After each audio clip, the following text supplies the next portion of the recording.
19절 말씀을 제가 봉독하겠습니다. 요한복음 7장 37절에서 39절 말씀. 명절 끝날 곧 큰 날에 예수께서 서서 외쳐 이르시되 누구든지 목마르거든 내게로 와서 마시라. 나를 믿는 자는 성경의 이름과 같이 그 배에서 생수의 강이 흘러나오리라 하시니 이는 그를 믿는 자들이 받을 성령을 가르쳐 말씀하신 것이라. 예수께서 아직 영광을 받지 아니하셨으므로 성령이 아직 그들에게 계시지 아니하시더라. 아멘. 자, 우리가 지금 추석 명절을 맞이하고 또 보내면서 비록 지금 우리가 코로나 시대에 살고 있지만 그래도 이 시대가 참 이전보다 많이 좋아지지 않았습니까? 이전에 비해서 또 많은 먹을거리가 있고 또 풍성함들이 있습니다. 여러분, 이렇게 오늘날 물질적으로 부유하고 또 과학이나 의학이 발달하고 여러모로 이전에 비해서는 참 살기 좋은 세상이 되었습니다. 그래서 한 번씩 이런 생각도 합니다. 우리 자녀들을 볼 때에 참 우리는 힘들었지만 그래도 우리 자녀들이 이렇게 좋은 시대를 사니까, 그 아이들이 이때 태어나서 이렇게 사니까 참 감사하다, 이런 생각도 한 번씩 하게 됩니다. 자, 그래서 그런지 사람들은 이런 세상의 풍성함만으로도 내 삶의 어떤 목마름, 어떤 내 삶의 결핍, 또 내 삶의 이 갈급함들이 없어질 거라고 생각을 합니다. 또 우리 때보다 또 우리 자녀들이 분명히 우리보다 행복하게 잘 살 거다, 이런 생각도 합니다. 여러분, 그러면 과연 실제 그렇습니까? 이제 여러분들이 그렇지 않다는 것은 누구나 다 느끼실 겁니다. 밥을 많이 먹으면 배가 부르듯이 이런 세상에 풍성한 것들만 있으면 내 인생이 배부를 것이다, 이렇게 생각하는 것은 너무너무나도 큰 착각입니다.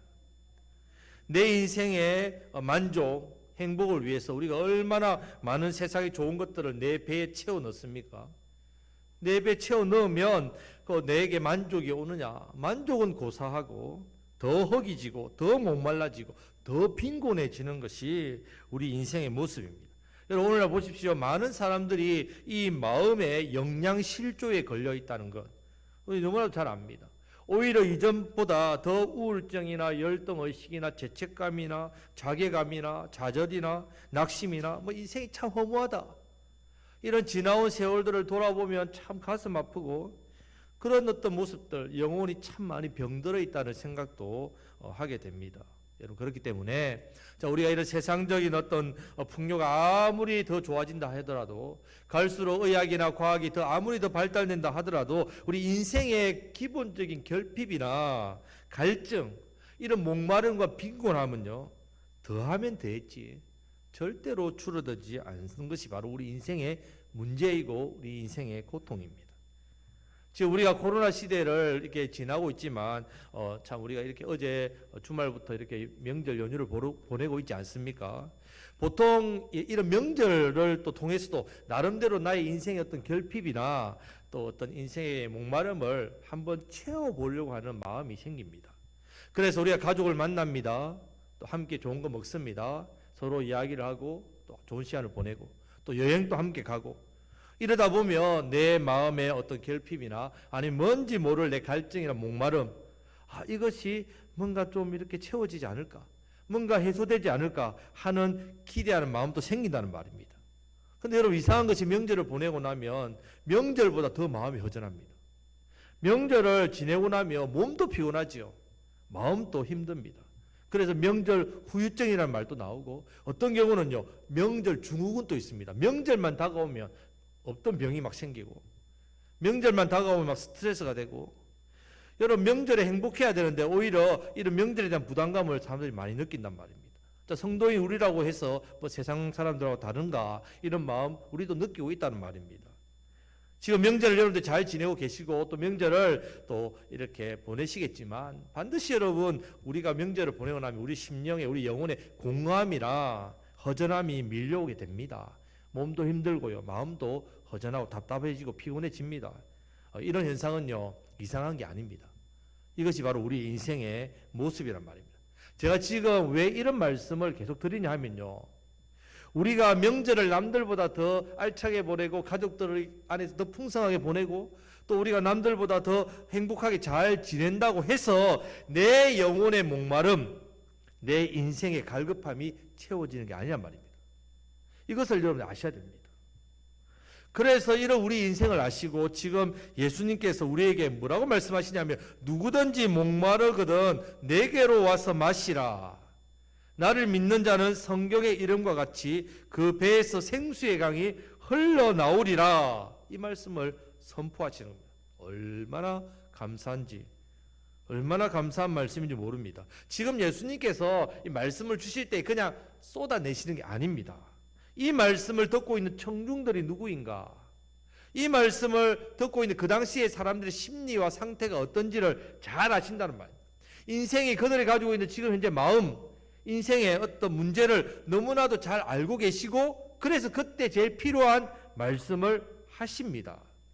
자, 지금 예수님께서 이 말씀하시는 시간의 때가 나옵니다. 자, 37절 말씀을 우리 다 같이 읽겠습니다. 명절 끝날 곧 큰 날에 예수께서 서서 외쳐 이르시되 누구든지 목마르거든 내게로 와서 마시라. 아멘. 지금 이렇게 말씀하시는 날이 언제입니까? 명절 끝날, 곧 큰 날이라고 했습니다. 지금 여기서 명절은 유대인의 큰 절기 중에 하나인 초막절입니다. 초막절. 지금 우리 명절이 추석과 비슷합니다. 그래서 유대인들도 흩어져 살다가 이 명절이 되면 어디로 모이겠습니까? 고향으로 모이는데 유대인들은 고향으로 모이는 게 아니라 성전이 있는 예루살렘으로 모입니다. 자, 그래서 예루살렘에서 와서 예루살렘과 예루살렘 그 주변 지역에 초막을 짓습니다. 초막절은 텐트죠. 오늘날 텐트. 그리고 7일 동안 초막에서 지내면서 절기를 지킵니다. 명절이 우리는 3일인데 유대인들은 초막절이 며칠입니까? 7일입니다. 7일. 부럽습니까? 명절 긴 게? 예. 지금 이 초막절은요, 레위기 23장 말씀을 보면 초막절을 정해주신 이유가 나옵니다. 자, 초막절 이스라엘이 백성들이 40년 동안 광야 생활을 했지 않습니까? 자, 광야 생활을 하는 동안 하나님 보호해 주시고 지켜주시고 돌봐주시고 물과 양식을 공급해 주시고 그런 하나님께서 지금 우리 인생길이 어떤 길과 같다고요? 광야의 길과 같단 말이죠. 그래서 우리가 이 인생길을 걸어갈 때도 우리 하나님 동일하게 은혜 주시고 보호해 주시고 물과 양식 공급해 주시고 그 은혜를 바라보고 또 베풀어 주신 은혜에 감사하는 날로 이 절기를 지켰단 말입니다.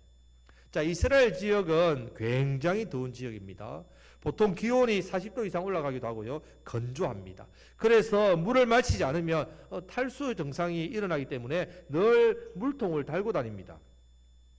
시간이 되면 정기적으로 물을 공급하지 않으면 사람 몸이 이상이 생기기도 그렇습니다. 자, 그런 지역에서 하나님께서 광야에서 물을 주셨단 말이에요.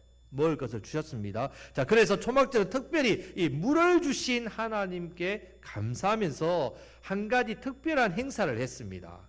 자, 예루살렘 안에는 실로암이라는 못이 있습니다. 자, 절기 동안 매일 황금 대접을 이제 가지고 제사장과 레위인들 서기관들이 갑니다. 찬양을 부르고 그래서 실로암에 가서 그 황금 대접에다 물을 떠서 담아와서 성전에 가서 제사장들 앞에 놓으면 이 제사장들이 시편을 찬양하고 제단에다가 이 물을 쏟습니다. 자, 이런 행사를 통해서 먹을 것을 주신 하나님께 감사하고 특별히 마실 물을 주신 하나님께 감사하는 절기가 바로 초막절입니다. 이 초막절. 자, 그러면서도 앞으로도 이 물을 우리에게 주시옵소서. 이것이 초막절입니다. 그런데 이스라엘 이 백성들이 초막절을 지키고 이 물을 이렇게 떠서 붓는 행사를 했습니다. 그런데 그 의미를 정확하게 이해하지 못했습니다. 그리고는 그냥 의미도 모르고 의식적으로 그냥 껍데기만 행하고 있습니다. 자, 그래서 지금 예수님께서 이 실로암 못에서 물을 떠서 붓는 이 의식의 진정한 의미가 무엇인지를 오늘 백성들에게 가르쳐 주고 있습니다. 하나님께서 광야에서 이스라엘 백성들에게 반석에서 물을 주셨습니다. 그냥 광야에 물이 흐르는 게 아니라 반석을 쪼개서 그 반석에서 물이 솟아나게 했다는 말입니다. 자, 이 반석이 무엇을 상징하는가 하면 바로 예수님입니다. 예수님. 여기서 초막절을 통해서 깨달아야 되는 아주 중요한 사실 한 가지가 있습니다. 여러분, 만약에 사람이 목마르면 어디로 가야 되겠습니까? 목마르면 물이 있는 곳으로 가야 되는데 바로 반석이신 예수님께 가야 된다는 말씀입니다. 예수님께서 가야 반석에 물이 열리기 때문에, 광야에서. 우리 인생길이 광야인데, 너희 중에 목마른 자는 내게로 와서 마시라. 예수님께로 가면 광야길인 인생에 성령을 부어주신다. 이 성령님이 내 인생의 생수로 부어지고 내 인생의 목마름과 갈급함이 채워집니다. 이것이 바로 초막절을 주신 하나님의 진정한 뜻입니다. 자, 그런데 지금 이 유대인들은 일주일 동안 실로암 못에서 물을 뜨고 매일 제단에 물을 부었지만 이 진정한 의미를 몰랐습니다. 그냥 종교의식이란 말이에요. 종교의식. 그렇기 때문에 이런 종교의식이나 형식적인 것들로는요, 인생의 목마름과 영혼의 갈급함을 채울 수 없습니다. 여러분들이 이 예배 자리에 늘 형식적으로 나오면요, 여러분 인생의 목마름을 채울 수 없습니다. 자, 그런 갈급함을 채우지 못하고 있는 그런 심령들을 보시고 예수님께서 아셨다는 말입니다. 그래서 그들을 향해서 먼저 서서 외쳤습니다. 보통은 예수님은 앉아서 가르치셨는데, 근데 지금은 선포하시기 위해서 외치셨습니다. 누구든지 목마르거든 내게로 와서 마시라. 지금 유대인들이 그동안 초막절을 지키면서 자신들을 향해서 이렇게 외친 사람이 단 한 명도 없었습니다. 그런데 예수님이 이 외치시는, 예수님의 이 외치는 소리를 듣는 순간 많은 사람들의 그 영혼이 내가 얼마나 지금 목말라 있는가 하는 것을 깨닫게 된 거예요. 예수님의 이 외치는 말씀을 듣고, 아, 내가 지금 목마르구나, 이것을 알았단 말입니다. 마찬가지입니다. 성도 여러분, 우리 마음과 우리 영혼과 우리의 삶에 있는 목마름, 이 목마름의 생수의 강이 흘러내리기 위해서는요, 먼저는 내 영혼이 얼마나 목말라 있는 상태인지를 깨달아야 됩니다. 내가 인생에 목마름이 있구나, 이것을 깨달아야 된단 말입니다. 그리고 이것을 깨닫고 반석이신 예수님께 어떻게 해요? 나아가야 됩니다. 성도 여러분, 우리 인생길 광야와 같지 않습니까? 여러분, 광야의 길을 걸어가고 있는 사람에게 목마르십니까? 물어볼 필요가 없다. 광야니까 목마르지요. 여러분, 물어볼 필요가 없습니다. 당연히 목마릅니다. 모든 사람이 그렇다는 말입니다. 지금 우리가 119 운동을 하고 있지 않습니까? 계속해서. 여러분, 이번 명절에도 믿지 않는 가족들 만나고 친척들 만날 겁니다. 위에 기도하셔야 돼요. 그분들이 목마르단 말이에요. 여러분, 혹시 만나시면 꼭 예수님 믿으라고 전해야 된다. 아유, 잔소리 매년 하는데요, 매 명절 때마다 하는데요, 괜찮습니다. 잔소리라고 생각하고 거절할 수도 있어요. 하지만 그렇게 생각하지 마시고, 예수님을 모르기 때문에 그렇지 않습니까? 예수님 알면, 자신의 인생의 목마름을 채우시는 분임을 알면 예수님 믿지요. 자, 그렇기 때문에 여러분, 우리도 이전에 예수님 몰랐을 때 그렇게 하지 않았습니까? 하지만 광야 같은 인생길을 걸으면요, 누구나 다 어떻다고요? 목마르다. 다 물이 필요합니다. 다 예수님이 필요합니다. 그렇기 때문에 여러분, 우리 인생에는 이런 목마름, 갈증이 다 있습니다. 어릴 적부터 가난하게 살았던 그런 사람은요, 늘 이 배부름에 대한 목마름이 있죠. 부모님이 일찍 돌아가셨거나 그러면 부성애라든지 모성애에 대한 목마름이 있습니다. 인생길은요, 광야길이기 때문에 누구나 사람에게는 다 여러 가지 목마름들이 다 있다는 사실을 기억하셔야 됩니다. 출애굽기 17장에 보면요, 그때 백성들이 모세를 원망합니다. 물이 없어가지고. 그때 모세를 돌로 쳐 죽이려고 합니다. 그럴 때 모세가 기도했더니 하나님께서 반석 위에 서서 반석을 치라. 그러면 그 반석에서 물이 나온다 했습니다. 여러분, 그 모세가 그 당시에 있던 반석은 호렙산입니다. 호렙산은요, 우리 곡성읍만한 바위들이 엄청 많아요. 엄청난 큰 바위들이 많습니다. 자, 하나님은요, 눈에 안 보이시지만 반석 위에 섰습니다. 그리고 반석이 되셨단 말이에요. 근데 모세에게 반석을 치라고 합니다. 누구를 치는 겁니까, 그러면? 예수님을 치는 거죠. 예수님을 치니까, 예수님 맞으시니까, 쪼개지시니까 뭐가 나왔다고요? 물이 나왔단 말이에요. 예수님 십자가라고, 십자가. 예수님 우리를 구원하시기 위해서 어디에서 매를 맞았습니까? 어디에서 살을 찢었습니까? 어디에서 피를 흘렸습니까? 어디에서 매를 맞고 죽으셨습니까? 십자가입니다. 그 물이 강같이 나와서 백성들이 마셨다는 말입니다. 이것은 반석에서 물이 나오는 어떤 실제 상황이지만 상징이란 말이에요. 상징. 눈에 보이지 않는 하나님이 반석 위에 서 있을 때니까 너는 반석 치라. 하나님께서 우리 인생에게 매를 맞으시는 사건이 나온단 말이에요. 자, 고린도전서 10장 4절 말씀에서 이 부분이 나옵니다. 자, 다 같이 이 말씀을 읽겠습니다. 다 같은 신령한 음료를 마셨으니 이는 그들을 따르는 신령한 반석으로부터 마셨음에 그 반석은 곧 그리스도시라. 아멘. 반석은 예수님이시고 그 반석에서 터져나온 물은 성령님이란 말입니다. 성도 여러분, 인생에 무슨 목마름이든 아니면 그 목마름을 어떤 것이든 상관없습니다. 이 목마름을 누가 채워줄 수 있다고요? 예수님. 예수님을 믿는 이 믿음을 가질 때 우리 안에 찾아오시는 성령님이시란 말이에요. 자, 따라 하시겠습니다. 나의 목마름의 자리는 성령님의 자리입니다. 여러분 인생에 목마름이 있으면 그것은 세상 어떤 것으로도 채울 수 없다는 말입니다. 지금도 예수님께서 우리를 향하여 동일하게 서서 외치십니다. 그러므로 누구든지 목마르거든 내게로 와서 마시라. 성도 여러분, 이런 모든 목마름은 나의 죄로 때문에 왔습니다. 그런 목마름의 문제를 예수님께서 십자가에서 해결해 주셨다는 말입니다. 이것을 믿고 나온 자들에게 목마름 해결해 주실 생수 바로 성령님을 부어주셨다. 그럼 어떻게 되겠습니까? 자, 38절 말씀을 다 같이 읽겠습니다. 나를 믿는 자는 성경의 이름과 같이 그 배에서 생수의 강이 흘러나오리라 하시니 아멘. 성도 여러분, 믿는 자에게만 성경의 이름과 같이 생수의 강이 흘러나옵니다. 우리 예수님께서 이 땅에 다시 오실 때에 우리는 반드시 들고 가야 되는 것이 한 가지 있습니다. 다른 거 다 놔둬야 됩니다. 집에 뭐 금보따리, 뭐 돈보따리, 뭐 좋은 거 다 땅들 다 놔둬야 됩니다. 전부 다 놔둬야 되지만 반드시 들고 가야 되는 게 있습니다. 따라 하시겠습니다. 믿음입니다. 믿음은 꼭 들고 가야 돼요. 믿음을 가지고 주님께 나아가야 됩니다. 여기서 나를 믿는 자는 이 말씀은 바로 주는 그리스도시요 살아계신 하나님의 아들입니다. 이 믿음이란 말이에요. 내 죄를 대신 지고 십자가에서 죽으신 하나님의 아들이신 구원자이신 예수님 믿습니다. 이 믿음은 반드시 가지고 나가야 됩니다. 성도 여러분, 성령님을 구하십시오. 성령님 내 안에 오셔서 생수의 강을 흘러넘치게 하십시오. 나의 목마름을 채워주십시오. 성령님은요, 구하는 사람마다 다 주십니다. 성령님을 구했는데 안 오신 적이 한 번도 없습니다. 내가 비록 제 가운데 있다 할지라도 성령님을 구하면 우리 심령에 성령님 찾아오십니다. 그래서 예수님께서 누구든지 목마르거든 예외가 없단 말이에요. 누구든지 하지만 조건은 있습니다. 목마르거든 내가 목마른 것을 느껴야 된단 말입니다.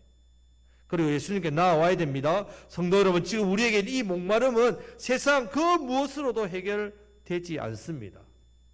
여러분, 노름하는 사람이요, 돈을 벌기 위해서 노름하는 게 아닙니다. 돈을 벌어도 노름합니다. 왜요? 노름에 빠져 있으니까. 노름하고 싶어서 그렇다. 사람들이 스포츠, 뭐 쇼핑, 뭐 여행, 취미활동 이런 데 미쳐서 막 얼마나 열심히 합니까? 근본적인 인생의 목마름이 있기 때문에 그렇습니다. 명절도 마찬가지죠. 이런 명절을 통해서 우리의 인생의 목마름을 좀 채우고 싶어 합니다. 하지만 그런 것들로는요, 절대로 만족함을 누릴 수 없습니다. 그냥 뻥 뚫리는 그 마음 채워지지 않습니다. 왜냐하면 이 목마름의 빈자리는요, 하나님의 자리, 성령님의 자리이기 때문에 그렇습니다. 그래서 다른 어떤 것으로도 이 목마름은 절대로 채울 수 없습니다. 오직 하나님으로만 채워집니다. 믿지 않는 우리 가족들도 마찬가지란 말입니다. 우리가 명절에 함께 모여서 함께 가족의 사랑을 나누고 음식을 나누고 좋은 시간 가지는 건 너무너무 좋습니다. 올해는 우리 코로나 때문에 작년에 재작년에 이전만큼 그렇게 명절 같지 않아. 명절이 명절다웠으면 좋겠어. 좀 더 풍요로웠으면 좋겠어. 가족들과 함께 했으면 좋겠어. 물론 좋지요. 그러나 그렇게 명절을 내가 잘 보낸다고 해서 내 인생의 목마름 채워지지 않습니다. 채워지는 게 아니란 말입니다. 특히 우리 자녀들을 보면 뭐 걱정거리 한두 가지가 아니지 않습니까? 우리 연로하신 부모님들의 건강에 염려가 되고 걱정도 되고 또 부모님 입장에서는 뭐든지 다 해주고 싶고요. 하지만 우리가 그 자녀들의 목마름과 인생의 그런 문제를 해결해 줄 수 없고 도와줄 수 없습니다. 오직 예수님만 믿어야만 우리 가족들의 인생의 근본적인 문제와 목마름이 해결됩니다. 그렇기 때문에 이번 명절도 어김없이 우리 믿지 않는 가족들에게 예수님을 전하셔야 됩니다. 전해야 됩니다. 목마름은 오직 그것밖에 채울 게 없다는 말입니다. 그 믿음을 전하고 선물을 전해야 됩니다. 선물이죠. 그럼 이 선물이 무엇인가? 자, 39절 말씀에 나옵니다. 다 같이 39절 말씀을 읽겠습니다. 이는 그를 믿는 자들이 받을 성령을 가르쳐 말씀하신 것이라. 예수께서 아직 영광을 받지 아니하셨으므로 성령이 아직 그들에게 계시지 아니하시더라. 아멘. 자, 인어는 바로 이것은 생수의 강을 말합니다. 인은 생수의 강. 자, 내 인생의 모든 목마름을 갈급함을 해소해 주는 생수의 강. 이것은 오직 예수님을 믿어야만 받을 수 있는 성령님을 가리켜 말씀하신 것입니다. 예수님이 십자가에 죽으심으로 우리에게 많은 걸 주셨지요. 예수님 십자가 죽으심으로 우리에게 많은 걸 주셨습니다. 많은 걸 주셨 그 같아도요, 사실은 성령님 한 분을 우리에게 주셨습니다. 사실은 십자가에서 예수님 죽으신 이유는요, 우리에게 성령님 한 분을 주시고자 십자가를 지셨습니다. 우리가 성령을 받았기 때문에 예수님 믿게 되었단 말이에요. 우리가 성령이 내 안에 들어오심으로 내 죄가 사함받았습니다. 하나님 관계가 회복되었습니다. 성령님 때문에 하나님의 형상이 회복되고요, 천국의 기업도 받게 되었습니다. 성도 여러분, 그렇기 때문에 우리는 내 인생의 갈증을 다른 것으로 해결하려고 하면 절대로 안 됩니다. 믿음으로 나오셔가지고 예수님을 믿는 믿음으로 나오셔서 말씀을 통해서 성령님을 받으시기를 축복합니다. 찬양을 드린다고 해서 성령을 받는 게 아닙니다. 봉사하고 헌금을 많이 한다고 해서 성령을 받는 게 아닙니다. 오직 믿음으로 말씀 붙들고 기도할 때만 성령이 임합니다. 말씀 붙들고 간절하게 성령을 구해야만 성령을 받을 수 있습니다. 성령님 내게 임하여 주옵소서. 성령님 넘치게 해 주옵소서. 그렇게 구해야만 성령이 임합니다. 자, 지금 39절 말씀 보고 가로가 있죠. 가로. 자, 가로가 있는데 이것은 요한이 AD 70년에서 90년경에 이 요한복음을 기록했는데요. 자, 독자들이 좀 더 잘 이해하도록 하기 위해서 부연 설명을 본인이 한 겁니다. 이 여기서 영광, 이 영광이란 말은 예수님의 십자가와 죽으심을 말합니다. 그러니까 아직 영광을 받지 않으셨기 때문에. 자, 그리고 예수님께서 이후에 성천하신 뒤에 아버지께서 성령을 받아서 자기가 원하는 자들에게 바로 성령을 부어주시는 것을 말씀하고자 이렇게 설명을 했습니다. 그래서 성령님은요, 원하는 사람, 사모하는 사람, 간절히 구하는 사람에게 반드시 주십니다. 성령님은 인격적이시기 때문에 내가 사모하지 않고 내가 구하지 않으면요, 임하지 않습니다. 따라 하시겠습니다. 성령님 사모합니다. 저에게 임하시옵소서. 이 시간 저와 여러분들에게 성령님이 풍성하게 부어주시기를 우리 주님의 이름으로 축복합니다. 자, 그래서 지금 내 인생의 목마름, 내 영혼의 갈급함, 이것을 채우려고 명절이나 세상의 어떤 좋은 것들 이것으로 채울 수 있는 것이 아니라 성령님을 통해서 부어주시는 생수의 강, 생수의 강이 되시기를 주님의 이름으로 축복합니다. 아멘. 말씀을 맺겠습니다. 우리에게는 다 목마름이 있습니다. 이 목마름은 세상 어떤 것으로도 채워지지 않습니다. 이 목마름은요, 예수님께서 주시는 생수, 바로 성령님으로만 채워집니다. 성령님을 사모하심으로 구해야 됩니다. 성령님을 구하기만 하면 내 심령에 부어집니다. 성령님이 오셔야만 내가 살고요, 다른 사람도 살리는 일을 할 수 있습니다. 성령님을 간절히 사모하며 구하시기를 축복합니다. 성령님을 구해서 우리가 하나님과 교제하게 해달라고, 성령님을 구해서 내가 믿음으로 살게 해달라고, 성령님을 구해서 내가 이 땅에서 영적인 갈급과 목마름의 세상 끝에 빠지지 않게 해달라고, 성령님으로만 채워지게 해달라고. 여러분, 사람이 돈의 필요성을 아는 사람은요, 돈에 대해서 귀한 줄 알고 돈을 알고, 기도의 필요성을 아는 사람은 기도를 합니다. 간절하게 기도한다는 말이에요. 내가 기도하지 않으면 이 광야의 길 걸어갈 수 없습니다. 내가 성령님이 내 삶을 이끌어가지 않으면요, 내가 아무것도 할 수 없는 존재라는 것을 깨닫고 아는 사람만이 어떻게 해요? 성령님을 간절하게 구하고 기도하게 된다. 성령 충만하시기를 축복합니다. 이 말에 충만이라는 단어를 쓰거든요. 우리가 성령 충만해야만 죄를 이기는 삶을 살 수 있습니다. 성령 충만해야 말씀 순종하면서 믿음으로 살 수 있습니다. 성령 충만해야만 나도 살고 내 가족들, 나를 통해서 이웃들, 영혼들을 살릴 수 있습니다. 사명 감당할 수 있습니다. 자, 우리 이번 명절을 보내시면서 특별히 사랑하는 가족들의 영혼 구원을 위해서 간절하게 소원하시고 기도하시기를 축복합니다. 저와 여러분들 통해서 나의 가족이 복을 받고, 저와 여러분들 통해서 우리 주변의 목마름으로 고통받고 있는 영혼들이 살아나고 복을 받고, 이런 놀라운 구원의 은혜의 역사, 생명의 역사가 저와 여러분 통해서 이 생수의 강이 흘러 넘쳤어. 많은 사람들에게 이 생수의 목마름을 해소하는 이 은혜가 넘쳐나시기를 우리 주님의 이름으로 축복합니다.